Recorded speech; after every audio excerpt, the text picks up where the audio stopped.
Hi, I'm Pete, and welcome to Just a Few Acres Farm. I got my bucket of tools here, and I'm headed up to the upper barn to try and get the Super A running. We got to put the distributor on it.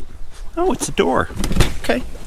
Henry's going to be out in a little while to give me a hand, but until then, I figured, well, there's some things I got to take off the tractor because we're going to change the plugs and the wires too, and I got to do some extra wiring to swap out the magneto for the distributor.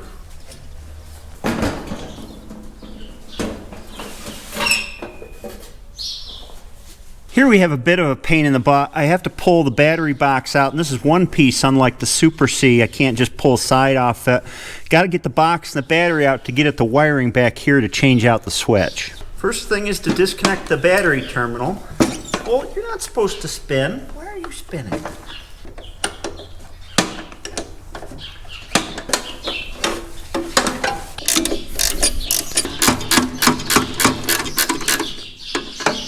Why are you so long? You don't need to be that long.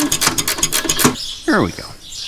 I find it's easier to pull the battery box out the right side of the tractor here. But first we got to disconnect all these hold down bolts. They certainly didn't make it easy to change the batteries in these tractors. And then these linkages need to come out of the way. This is touch control, and this is a starter pull rod.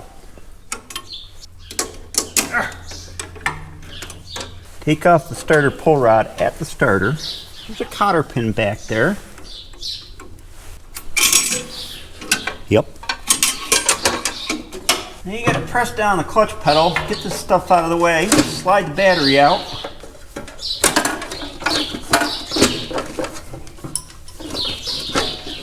Oh, it's stuck. There we go.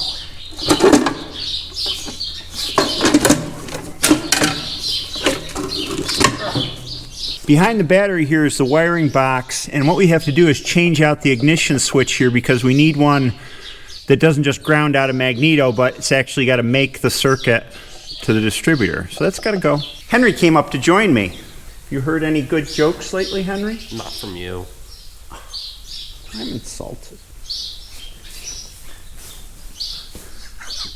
We got to take this switch out and replace it.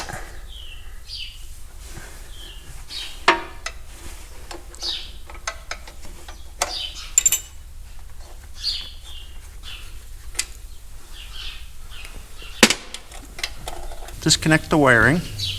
Well, who put that screw on there? Oh, boy, he must have been strong. We have to find a source of power to power the distributor, so I'm going to draw it off the ammeter post here. And I made up a jumper wire to run to the ignition. Henry's going to wire up the new switch. This has got 2 posts on the back of it. So it's a make a circuit switch instead of a grounding switch. How do you want to do this, Henry? I don't know. Here, let me move my hand down here. So there we go. This blue wire goes to power, and then we're going to reuse the old ground wire out of the magneto and connect it to the other side to power the distributor. I think that was Patty. Switch is hooked up, goes back through the hole. There you go, Henry. Hook that on. Geez, the swallows are making a racket in here today. They know spring's coming. There you go. Do we have a wrench? Yep, here you go. And we got a little hole in here to grab this post. Okay, Henry. Put that on. Other way. There you go.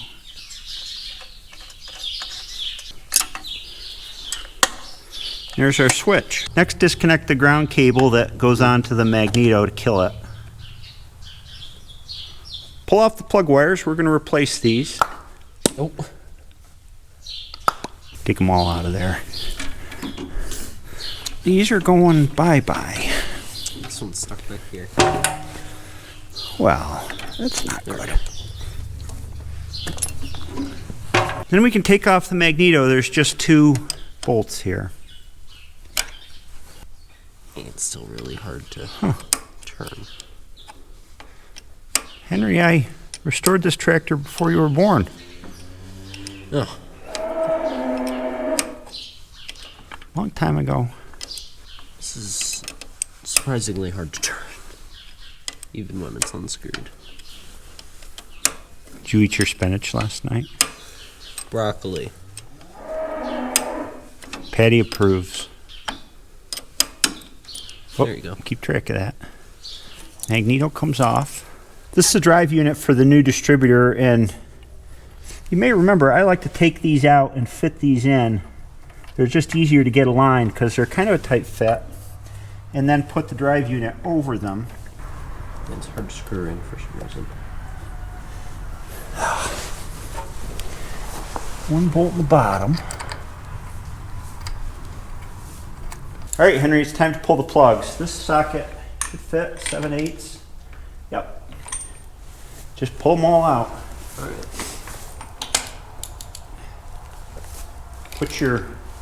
There you go. Once you get them loose, just go through and loosen them all first, like you did that first one. Make sure you stay straight on the plug, because this can break if you don't get it on right.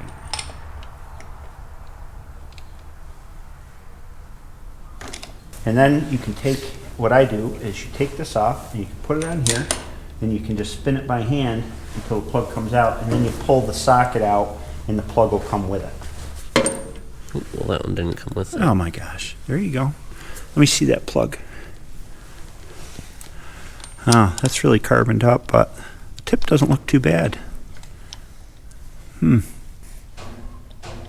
She was definitely getting gas though. That's it. That's an Autolite 3116. That looks almost brand new. Why are you being so goofy? Oh, well. Henry got all the plugs out. I don't know. Maybe my memory is failing me. Maybe I replaced these last year. These look almost brand new. These are the Autolite 3116s that I prefer running in the letter series tractors. They all look the same, and they're all in good shape. So I think we'll put them back in instead of the new ones. This is a familiar drill, right? We got to bring it up on top dead center, #1 piston compression stroke. Boy, this belt is loose. This is where having a helper is nice. Henry, you get in there, stick your finger in the #1 plug hole. Are you sure? It's not going to bite you. All right. This one? Yeah, because I got to press on this belt to tighten it. What am I waiting for? You're waiting for air to sound like it's escaping around your finger. Feel anything? Yep, I feel air. Now we want to look for the piston to be up at the top of the stroke. See the top of the piston in there? Yeah. Yep. So we're getting close, get it close here. Watch it come up. Now, just like the Super C, we come to the back of the bell housing here in the access hole, and our timing mark is right dead on the flywheel to that front timing pointer. That was lucky. Don't touch that engine, Henry. We got it right where we want it. No, don't touch it! Okay. It's got to be in the right timing. Remember this gear, Henry? It runs with the gear in the drive housing. Yep. We got to give her a coat of grease. I should have had you do this. I'm not supposed to get dirty today. Then we take the cover off and we look. We've got the engine on top dead center #1, which is when the spark plug should fire. And so we look at our distributor here. See the one there? Yeah. That's #1 cylinder right there. And then we open it up and we look and we want to get this pointer around. I'm going to get my fingers all greasy now. We want to get this pointer around. Oh, come on. We want to get this pointer around. Grease is doing its work. I'm going to spin it this way. We want to get this pointer around to where it's right on #1. See it right there? #1. And then, still making sure we don't rotate things, we got to slide it into the... Well, let's get on here straight. Slide it into the drive housing. Very carefully. You stay put. We'll just put these clamps on loose for now. Or loosely. Not too loose, not too tight. As I said, we're going to use the kill wire for the magneto to power the distributor, and Henry's going to hook it on to the ballast resistor here. Don't stab yourself. I will. I changed the plan from using a 12 volt internally resisted coil on here to the coil that came with this distributor. The problem I had with the new coil is it was a larger diameter and this clamp didn't work on it, so I figured, well, for $5 put in a ballast resistor. This coil may well be more reliable than the new one anyway. And I guess we'll put these plugs back in because they look fine. So they're a 25 thousandths gap. We'll get a feeler gauge here, Henry. And you can go through and check these. That one is a little gappy. It's got gappiness. Too much gappy. Gap. Yeah. You know how to fix that? No. Okay, I'll show you. All you do is you give it a few taps on something that's relatively hard, like the plow. It's coming. And if you overshoot the mark a little bit, you can use the feeler gauge to bring it back to what it should be. That one's good. A little loose. Tiny bit. You want to hit it, you want to angle it. See how that is? You just want to angle it a little bit like that and not hit the shoulder of it, but like that.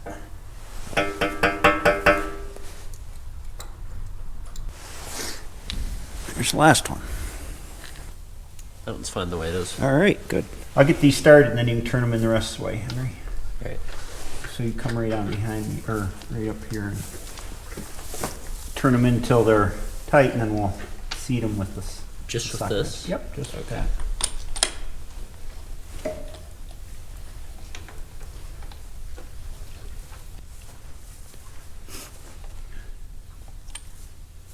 $36.5 foot-pounds of torque, Henry. Want me to do it again? No.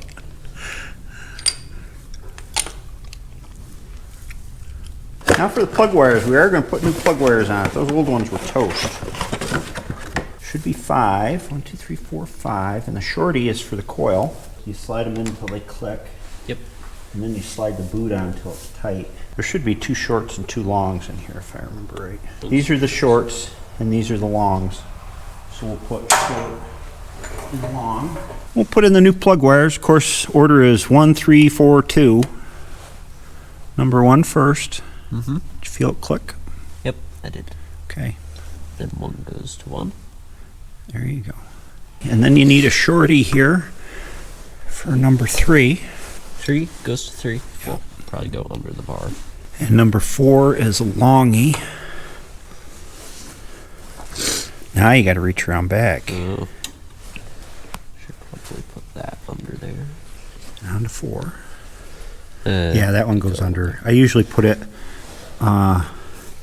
behind the filter and back up under here. Fits nicely right onto there. Yep. And last, Number 2 is the last shorty. right there. All right. So this is all buttoned up. Next, we got to shove this battery back in. Get it there. You just.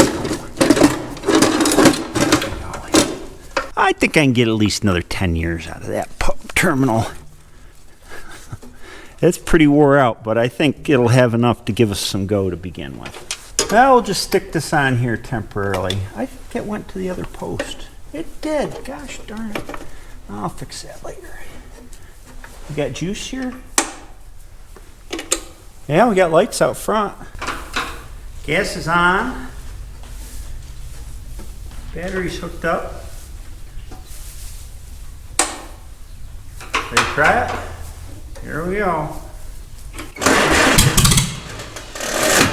That's a good sign.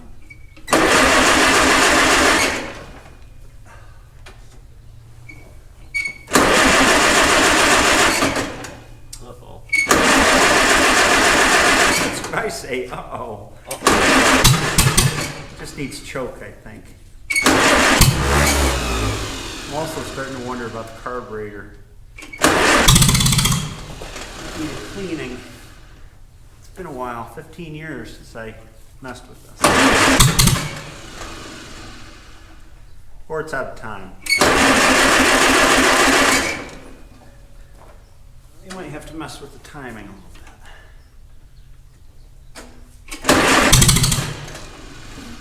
Yep. Alright, what's not timed, right? Well, we just need to rotate this a little bit. The distributor's out of time a little bit. Let's try that.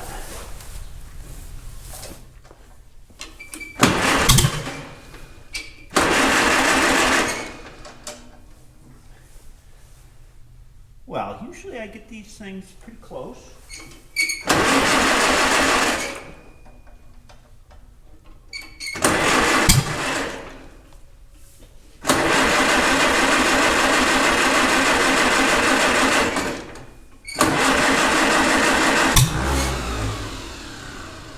What's that whirring? It's a starter.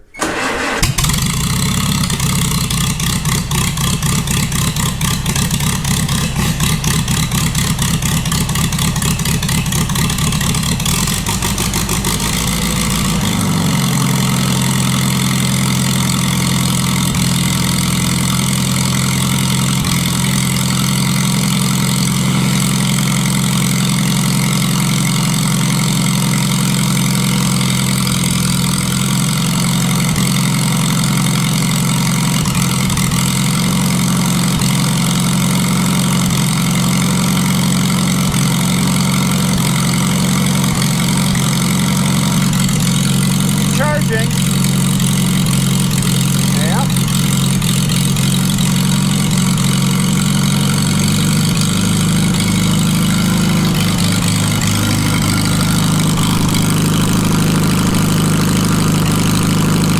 It's been so long since it's been here.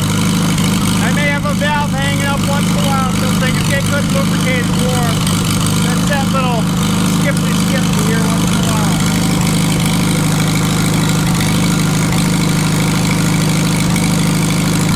That oil works. They always do.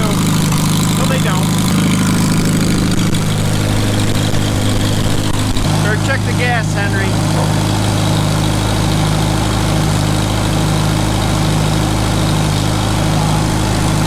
Now, we're going to want to run for a while.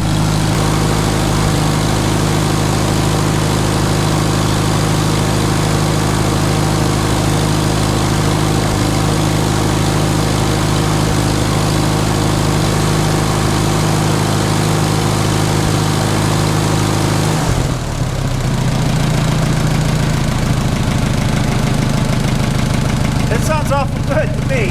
Doesn't it, Henry? Yeah. She just hums right along.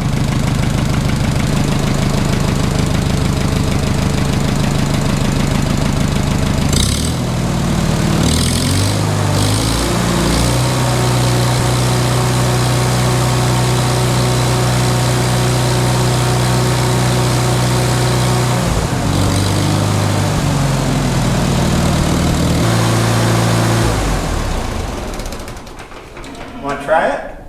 Turning it on? Yeah, sure. You know, there's a kind of thrill in pulling it when it starts. So do you pull this out and then pull this back? Yeah, you've driven this tractor. You have to pull it, don't let it whine.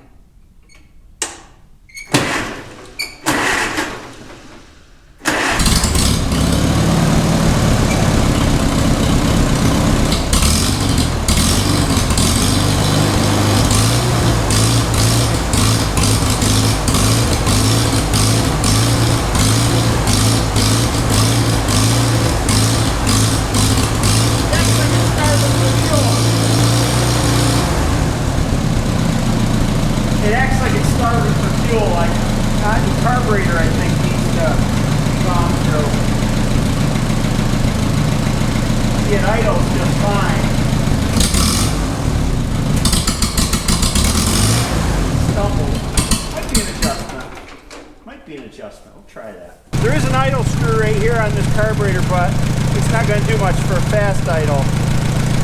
We'll just check it.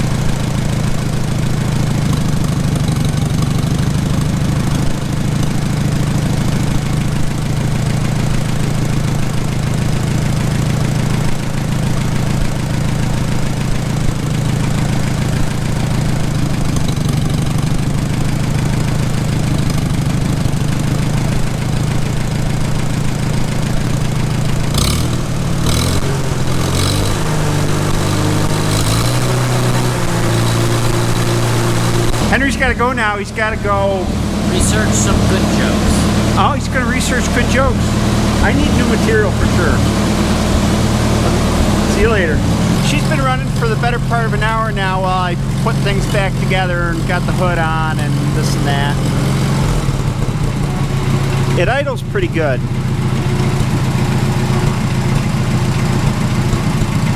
But when you throttle it up, hear that, kind of stumbles a little bit.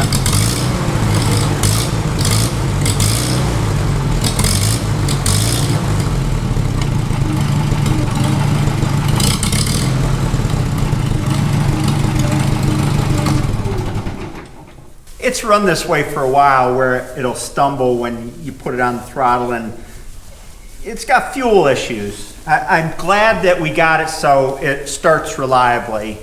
The problem with this tractor is I hardly ever use it. I bring it out to plow snow probably, I don't know, twice a year. I don't plow snow unless it's absolutely necessary. And then it sits in the barn here. It's nice to have it to be able to start so I can move it around. And I'm too attached to this tractor to part with it because this was one of the first tractors I restored about 15 years ago, but I don't really have a use for it. It's similar to when people, and I get this a lot, people ask me to restore the Cub next. I have a Cub sitting over there.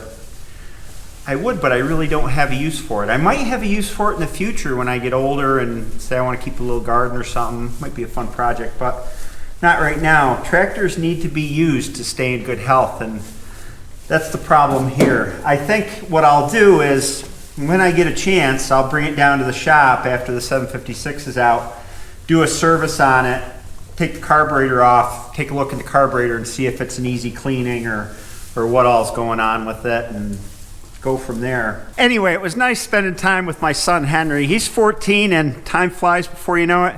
He'll be off to college. And before I know it, I might have a use for the Super A. It's been snowing all afternoon. We're only supposed to get 3 or 4 inches. I don't know if I'll bring it out for that. I tend to wait until there's about a foot on the driveway before I plow. Gotta do an annual plowing video though. Maybe one will be coming up.